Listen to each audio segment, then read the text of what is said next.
Bismillahirrahmanirrahim. Assalamualaikum warahmatullahi wabarakatuh. Alhamdulillah rabbil alamin, wa usalli wa usallimu ala asyrafil anbiya wa imamil mursalin habibina Muhammad bin Abdullah wa ala alihi at-tayyibin wa ashabihi ghurril mayamin alaihi afdhalus salati wa atammut taslim. Alhamdulillah, kita panjatkan rasa syukur sekali lagi kepada Allah Azza wa Jalla di atas nikmat yang Allah Ta'ala berikan kepada kita daripada segala segi. Dan Allah merezekikan lagi kepada kita memenuhi malam-malam di antara malam-malam yang Nabi SAW bermujahadah di dalam mendapatkan kebaikan, pahala dan juga keseluruhan apa yang Allah janjikan di dalam 10 malam terakhir. Dan Allah rezekikan lagi kepada kita memenuhi 27 malam ataupun malam ke-27 Ramadan. Dan mungkin berbaki lagi 3 hari ataupun 3 malam untuk kita bersama dengan Ramadan. Alhamdulillah, saya ingat pada tahun ni pun asalnya memang tidak ada sebarang perancangan untuk salat ataupun mengimamkan di rumah Pak Ya. Dan Allah Ta'ala mempunyai perancangan tersendiri. Allah berikan kesempatan. Dan saya ingat masa di Mekah, Pak Ya tanya kalau boleh 10 malam terakhir, tanya dengan universiti dan juga supervisor saya, dan dia kata alhamdulillah tak ada masalah, dan alhamdulillah boleh bersama dengan tuan-tuan dan puan-puan sekalian. Dan kita pun tidak akan tahu adakah Allah memberikan lagi kesempatan ini dalam tahun-tahun yang akan datang di antara kita dan juga Ramadan. Dan alhamdulillah, daripada malam-malam tersebut saya pun dapat memberikan, walaupun Allah Ta'ala kurangkan sedikit suara, tapi 4 malam di sini, dan mungkin ini adalah malam giliran saya terakhir di sini. Dan insyaAllah besok saya di IQ, dan insyaAllah akan berforum juga. Saya dah khabarkan tadi dengan Ustaz Salman di IQ esok. Dan kita di dalam agama ini, Allah Ta'ala merezekikan satu kekuatan ataupun package yang cukup berharga. Apabila Allah merezekikan, bukan sahaja Allah membiarkan kita hidup di dalam agama ini secara kosong. Allah memberikan kepada kita Quran, Allah memberikan kepada kita sunnah. Dan selepas daripada Nabi SAW itu tidak pernah putus mereka yang hadir memberikan dan mengingatkan kembali umat Islam untuk balik kepada agama yang sebenar. Namun daripada perbezaan dan banyak pandangan dan berbezanya kita, manusia itu mungkin mempunyai cara dan latar belakang untuk mempertahankan dan juga membawa agama tersebut. Apabila kita kadang-kala duduk bersama dengan, terutama dengan majoriti umat Islam, alhamdulillah, kita akan lihat agama dan juga pengamalan agama kita kuat dan juga cukup seronok kita berjamaah. Namun Islam bukan satu agama yang bersifat menyuruh duduk saja di dalam gua dan tidak pergi kepada manusia. Kita bincang pada malam yang lepas atau malam semalam, bagaimana Dr. Mazli menyebutkan bahawa agama ini dia bukan sahaja antara kita dengan Tuhan, namun ia memerlukan kepada kita untuk pergi kepada manusia sebagai salah satu simbol kita taat dan taqarrub kepada Allah. Nabi SAW, apabila Nabi berjumpa dengan satu malam Lailatul Qadar, apa yang Nabi buat? Nabi ingin berkongsi kebaikan itu dengan manusia. Namun dalam hadis yang sahih, Nabi SAW start dengan 2 orang yang sedang bergaduh. Okey, 2 orang yang sedang bergaduh, menyebabkan Nabi SAW dilupakan oleh Allah untuk memberitahu para sahabat baginda bahawa malam tersebut adalah malam Lailatul Qadar. Semoga kita tidak menjadi juga orang-orang yang seperti itu, yang banyak bergaduh ketika 10 malam terakhir.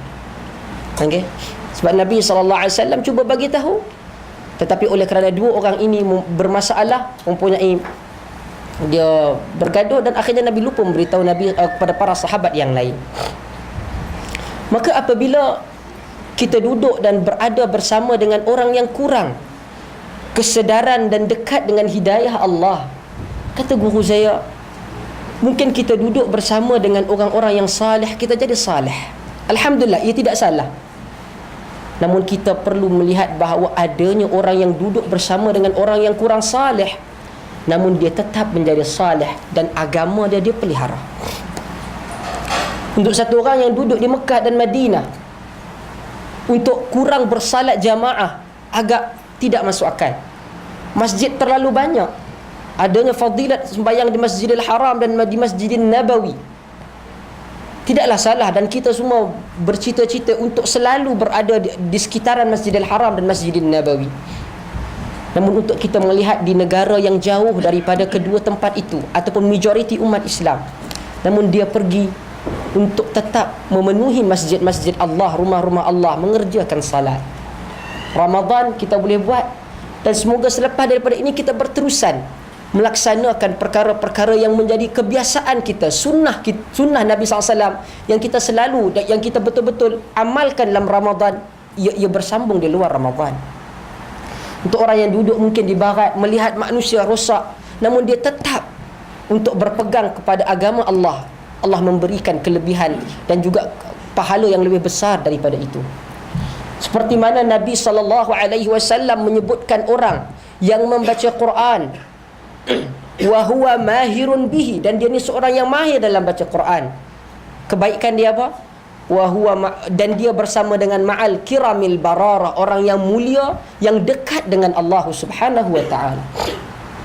Walakin, tetapi sesiapa yang baca Quran wa yatata'u wa yatashaddu bihi, maksudnya dia payah, dia baru nak baca, nak belajar satu-satu, nak ambil satu muka tu mungkin dalam setengah jam. Nabi kata falahu ajran, bagi dia dua pahala. Pertama, pahala dia membaca Quran. Yang kedua, pahala dia menanggung kepayahan untuk membaca Quran. Bagi orang yang mungkin kita duduk bersama dengan yang kurang berjamaah, namun kita berusaha untuk melakukan salat jamaah, moga Allah Ta'ala memberikan pahala tambahan di atas kesungguhan kita melakukan sunnah, kesungguhan kita melakukan kebaikan untuk mengharapkan hidayah dan kebaikan di sisi Allah Azza wa Jalla. Sesungguhnya manusia itu ada banyak cara dia untuk melakukan kebaikan. Ada orang mungkin duduk bersama menambahkan ilmu kepada kawan-kawan dan jamaah dia. Ada orang pergi keluar untuk pergi kepada satu dimensi berbeza, kepada audiens yang berbeza, dan dia melakukan kerja yang sama. Masya Allah, kita melihat seperti mana Syekh Ahmad Didat rahimahullahu ta'ala, dia mungkin bukan satu orang yang bercakap seperti mana yang ustaz-ustaz kita kata, apabila bercakap tentang hadis keluar dengan syuruh hadis, adanya kitab-kitab tafsir bercakap tentang kehebatan tentang hukum hakam. Dia kurang. Ada dia, tapi terlalu kurang. Apabila kita melihat rakaman-rakaman, dia tidak bercakap tentang isu tersebut. Namun apabila dia bercakap tentang perbandingan agama, apabila dia berhadapan dengan Kristian, dialah juara. Di tangan dialah yang memasukkan ramai orang-orang bukan Islam. Yang mana kadang-kadang kita alhamdulillah memperbaiki, enhance, improve kita punya agama daripada mungkin 30% kepada 60%. Kita banyak buat kerja itu, namun tidak ramai yang mempunyai semangat dan kekuatan yang sama untuk panggil orang yang masih di lembah kekufuran masuk ke lembah keimanan. Kita kurang perkara tersebut. Alhamdulillah. Kita lihat kalau katakan di barat, manusia selain daripada perkara tersebut, mereka juga ada perkara yang kedua, untuk bercakap dan berdebat dengan manusia, sehingga ada yang masuk ke Islam dengan cara yang begitu mudah. Buka satu table, letak berapa pamphlets, ada orang datang, cakap 2-3 minit, dia terus masuk Islam. Namun kita kadang-kadang payah dalam perkara tersebut. Saya katakan mereka mempunyai tanggungjawab yang berbeza, cara yang berbeza. Kita juga cara yang berbeza. Kadang-kadang saya pada awal ketika sebelum saya pergi ke barat untuk belajar, orang banyak pertikaikan dan bertanya bagaimana you pergi ke sana untuk mendapatkan ilmu. Dan tidaklah semua di sana kita belajar dengan orang bukan Islam. Bahkan supervisor saya sendiri adalah orang Arab yang mempunyai lama di sana. Bahkan saya melihat dimensi cara perbahasan agama yang cukup hebat, yang tidak ada di negara-negara umat Islam. Saya pernah bercerita dan menyebut perkara ini beberapa kali di beberapa tempat yang lain. Sebagai contoh, kadang-kadang kita bercakap dengan manusia, bahasa orang-orang akademik yang terlalu tinggi, sehingga yang bawah dia kata, saya tak tahu ustaz tu cakap di awangan mana. Kadang-kadang bahasa itu tidak dipermudahkan. Sebab tu Nabi SAW menyatakan, khatibun nas ala qadri uqulihim. Berbicaralah kamu dengan manusia dengan kadar akal dia.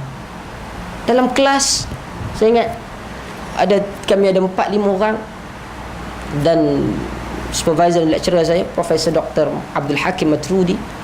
Soalan bersifat provokasi, tapi you kena di dalam keadaan yang matang. Bila di barat mereka mempertikaikan, terutama orientalis mempertikaikan Abu Hurairah, otoriti Abu Hurairah. Kerana Abu Hurairah ini dia masuk Islam beberapa tahun sebelum kewafatan Nabi SAW. Namun Abu Hurairah adalah sahabat yang paling banyak meriwayatkan hadis. Jumlah Abu Hurairah riwayat paling banyak. Bahkan ada di antaranya riwayat-riwayat yang sebelum dia masuk Islam. Para ulama hadis berbincang bagaimana keadaan dan kedudukan hadis-hadis sebegini. Ada yang menyatakan dan juga sejas bahawa para sahabat secara umum adalah adil dan mereka tidak menipu di atas nama Nabi SAW. Bahkan dia menyatakan kemungkinan Nabi ulang kembali. Macam kadang-kadang kita kuliah ada 2-3 perkara yang ustaz kita ulang 2-3 kali. Yang pertama mungkin tak riwayatkan, tapi kawan-kawan yang datang kemudian dengar, dan dia sebut dan dia sampaikan pada orang lain. Maka Abu Hurairah, kata mereka, mendengar ataupun belajar kembali dengan para sahabat, atau sama ada Nabi ulang kepada dia, atau ada para sahabat yang lain memberitahu kepada Abu Hurairah. Dan maksudnya daripada Nabi kepada sahabat lain kepada Abu Hurairah. Kalau Abu Hurairah tak sebutkan sahabat itu pun ia dikira sebagai sahih, kerana Abu Hurairah juga adalah sahabat. Sebab untuk menyatakan untuk menghukum the soundness of hadis, the authenticity of hadis itu, dia memerlukan sahabat saja di antara Nabi dengan tabi'in. Abu Hurairah walaupun dia tidak ambil daripada Nabi SAW, tetapi dia mengambil daripada sahabat yang lain, yang mana dia adalah sahabat. Maka isunya adalah kenapa dia paling banyak, tapi akhir daripada beberapa tahun sebelum kewafatan Nabi dia baru masuk Islam. Saya mempelajari bagaimana dia bercakap bukan dengan bahasa terlalu akademik. Sebab itu kadang-kadang kita tengok orang-orang yang belajar silat sekalipun, even kungfu sekalipun, kita tengok yang belajar ataupun taekwondo yang baru belt hijau, biru, okey, bila kita jentik dia sikit, dia buka dia punya bunga, okey, dengan bunyi dia.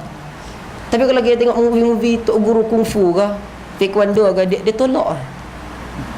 Okey, dia guna tangan, dia tolak.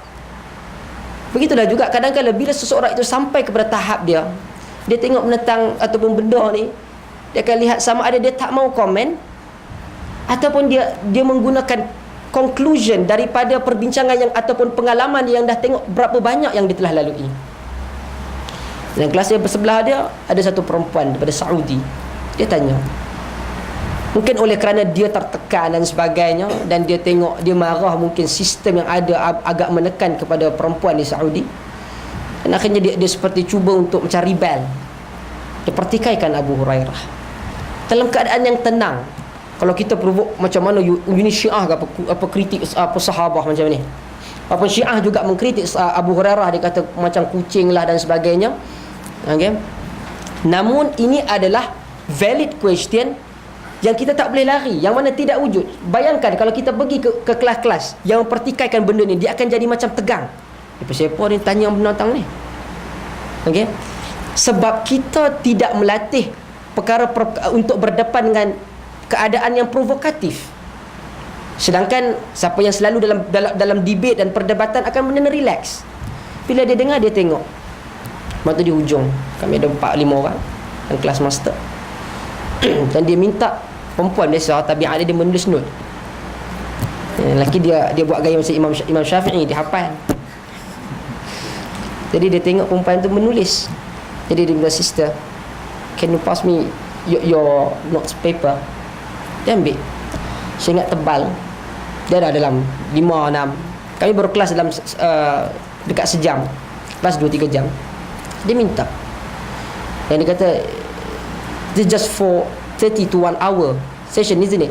Dia kata, ya betul. Dalam 30 ke sejam, 30 minit ke sejam.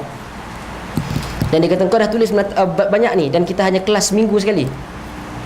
Apa yang kau expect daripada Abu Hurairah yang hidup bersama dengan Nabi SAW selama bertahun dan deal dengan Nabi setiap hari? Dan dia kata, okay, fair point. Dia diam, dia terima. Perkara yang makna apabila manusia kadang-kadang pergi ke sana berdepan dengan masalah dan perbezaan yang berbeza.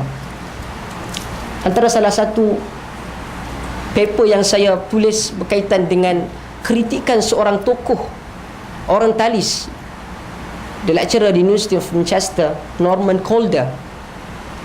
Okay? Dia mengkritik tentang the authorship of Imam Malik dalam Muwatta. Adakah Imam Malik itu penulis sebenar kepada Muwatta? Yang mana dia menggunakan teks tulisan asal anak murid Imam Malik yang bernama Syahnun, ataupun panggilan dia Syahnun, pada zaman Imam Malik pada awal tahun akhir tahun 190 Hijrah.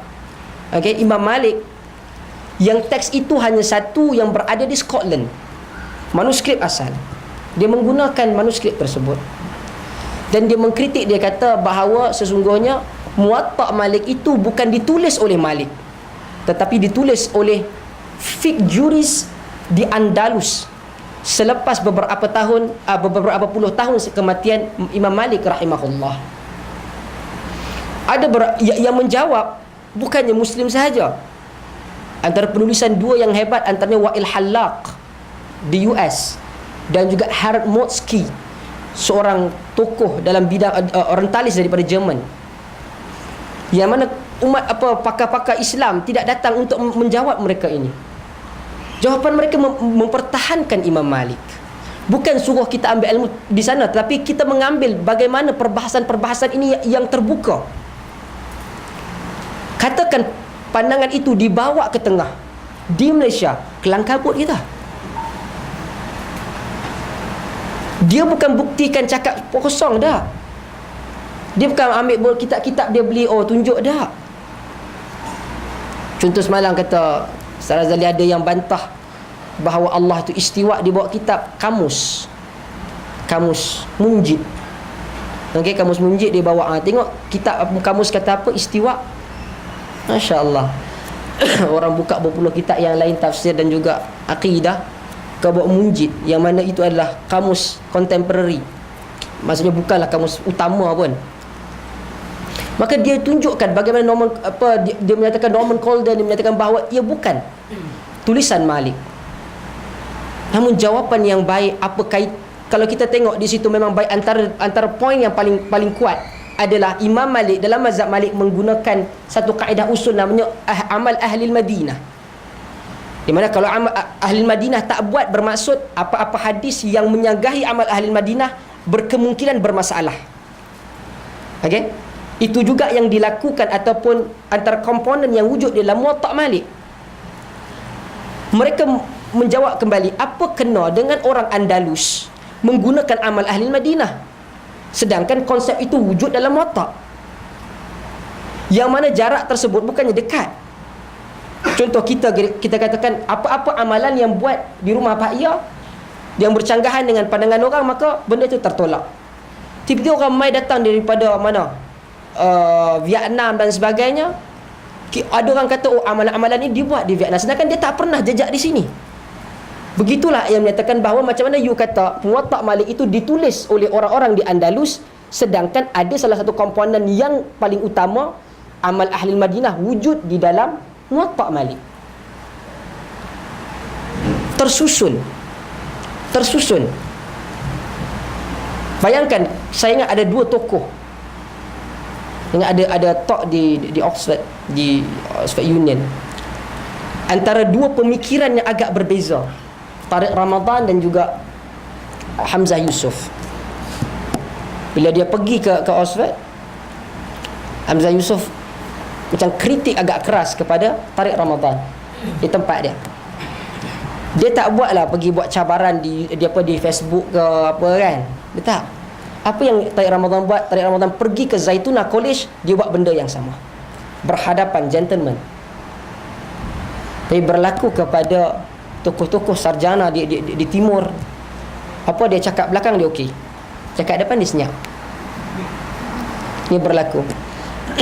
Saya ingat beberapa tahun dahulu, oleh kerana benda ni agak melampau, saya cadangkan debat satu orang yang namanya semua yang dikenali lah di sini, Mahfuz Muhammad hadahullah. Saya ingat masa saya masih lagi di UIA, saya secara personal jumpa dia pejabat dah, untuk dia berdebat dengan Ustaz Salman. Saya pergi, dan akhir sekali benda yang sama. Dia tak mau lawan ni budak-budak. Tak apa lah, walaupun budak-budak kami alhamdulillah menang peringkat antarabangsa dalam debat. Mungkin bagi dia budak-budak. Dan oleh kerana apa dia sakit, Allah Ta'ala berilah dia kesihatan yang baik insya-Allah. Cuma begitulah, apabila you tak bermasalah dengan idea kita, bentang idea. Tapi itu tidak berlaku kepada kita, yang menyebabkan hilangnya adab. Cakap belakang tak apa, cakap depan tak boleh. Okey. Tu saya katakan bahawa manusia mempunyai peranan dia sendiri untuk menyampaikan agama. Ada orang yang boleh straightforward, ada orang yang kadang-kadang perkataannya terpaksa berlapik dan talattuf, lembut. Namun di sana apa yang kita perlu buat, kita perlu melihat dan menilai dan meletakkan neraca Quran dan Sunnah di dalam setiap tindakan dakwah kita. Allah Ta'ala alam. Dan semoga kita selepas daripada kita dapat menghidupkan 3 malam yang berbaki, dan kita dapat menjadi hamba Allah yang tetap seperti mana, yang terbaik seperti mana kita jadi dalam Ramadan. Dan moga Allah menemukan kita kembali dalam Ramadan yang akan datang insya-Allah. Okay. InsyaAllah jumpa lagi, dan wassalamualaikum warahmatullahi wabarakatuh.